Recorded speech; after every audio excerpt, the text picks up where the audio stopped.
Buenos días, estimados estudiantes. En esta clase vamos a ver la intensidad de campo magnético. Es el último tema que vamos a ver relacionado al magnetismo.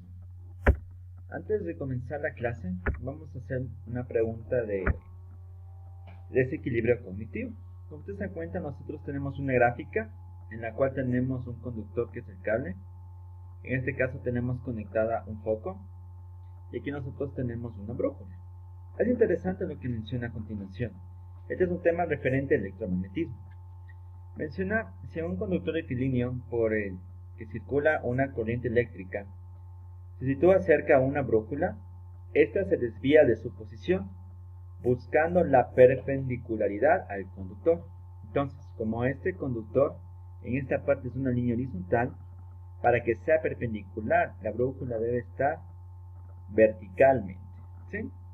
Dice, este efecto es debido a que la corriente eléctrica crea a su alrededor un campo magnético, análogo al que forman los imanes y cuya intensidad es directamente proporcional a la intensidad de la corriente que circula por el circuito. Entonces, tomar en cuenta lo que menciona acá la pregunta es la siguiente. ¿Cuál de las dos gráficas es la correcta? Como ustedes se dan cuenta, lo que cambia es la inclinación de la brújula. Entonces, en esta primera imagen de la primera gráfica, nosotros tenemos que la brújula está casi perpendicular. Nosotros damos cuenta por la intensidad del foquito que la intensidad de corriente es menor que a esta segunda imagen. Aquí vemos que el foco brilla más, ¿sí? También nos damos cuenta que como hay mayor intensidad, nos damos cuenta que existe un mayor campo magnético que en la primera imagen. Por lo tanto, ¿cómo tendría que estar esta brújula? Tendría que estar más inclinada donde hay mayor campo eléctrico y mayor intensidad de corriente. Por lo tanto, la opción correcta es la 2, porque aquí la brújula está casi perpendicular con respecto a la anterior. Continuando con el tema, vamos nosotros a realizar la corrección del deber. Menciona, en una placa circular de 2,5 centímetros de radio existe una densidad de flujo magnético de 3 teslas. Debemos calcular el flujo magnético a través de la placa en Webers y en Maxwell. Entonces recordamos que la densidad de flujo magnético es igual al flujo magnético dividido por el área que atraviesa perpendicularmente. Primero encontramos el área circular. Como es un círculo pi por radio al cuadrado, nos queda 1,96 por 10 a la menos 3 metros cuadrados. Recordemos que el radio es 0,025 metros. Después, nosotros sabemos de esta fórmula despejando que el flujo magnético es igual a la densidad de flujo magnético multiplicada por el área. La densidad de flujo magnético es 3 teslas, el área es 1,96 por 10 a la menos 3, y multiplicando tenemos 5,88 por 10 a la menos 3 Weber. Debemos recordar que el tesla es el Weber sobre metro cuadrado, por eso nos queda en Weber. Si queremos que la respuesta nos salga en Maxwell, multiplicamos por 10 a la 8, porque un Weber tiene 10 a las 8 Maxwell. Y finalmente ley de la potenciación, 10 a la menos 3 por 10 a la 8, menos 3 más 8, 5. 5,88 por 10 a la 5 Maxwell. Y la corrección del segundo ejercicio, como nos damos cuenta, ahora el área no es circular, sino es un rectángulo. Menciona que el ancho es de 18 centímetros y el largo es de 5,32 metros. Primero debemos encontrar el área del rectángulo, que es el ancho por el largo, 0,18. Recordamos que le pasamos a metros. Multiplicado por 0,32, nos queda 0,058 metros cuadrados. Como nos damos cuenta, ya no es perpendicular al área, sino dice que forman 30 grados. Entonces, para la fórmula, nos damos cuenta que el flujo magnético es la densidad del flujo magnético por el área y por el seno del ángulo que forman estos, ¿sí?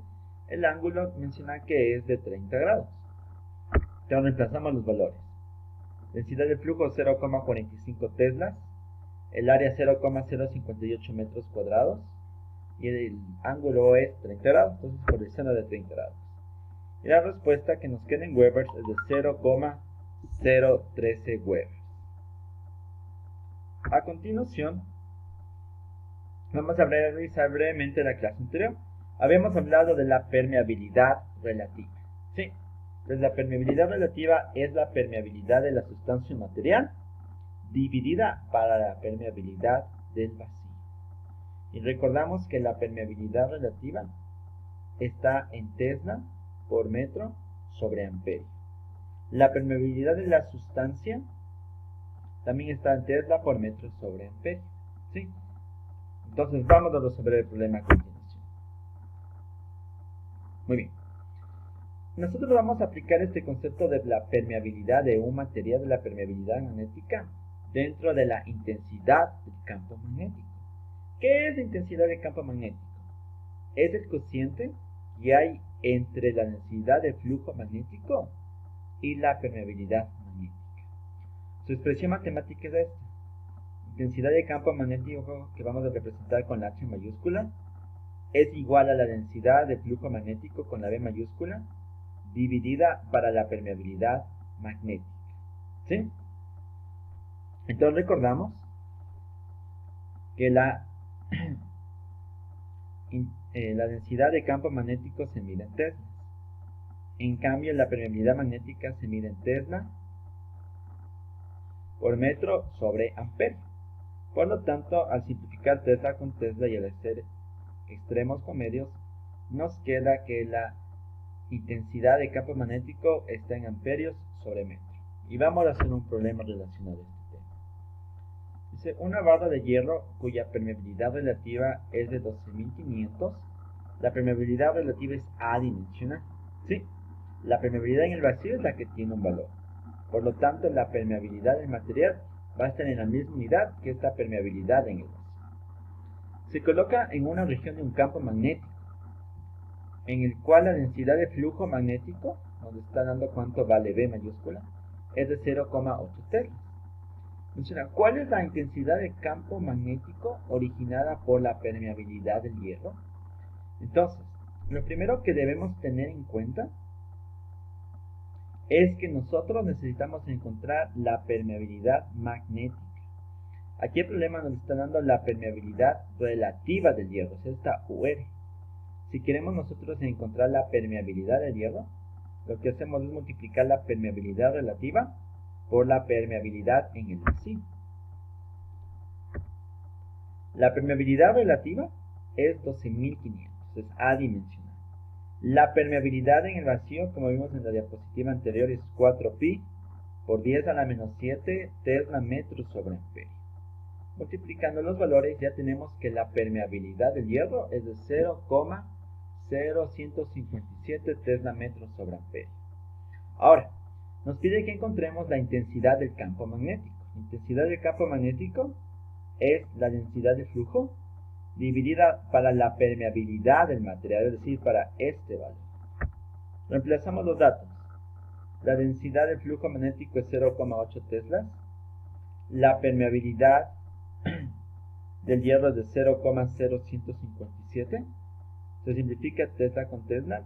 Al hacer extremos el amperio pasa al numerador y al hacer medios el metro pasa al denominador. Y tenemos que la intensidad del campo magnético es de 50,93 amperios sobre metro. Finalmente tienen un deber muy sencillo que es parecido al problema anterior.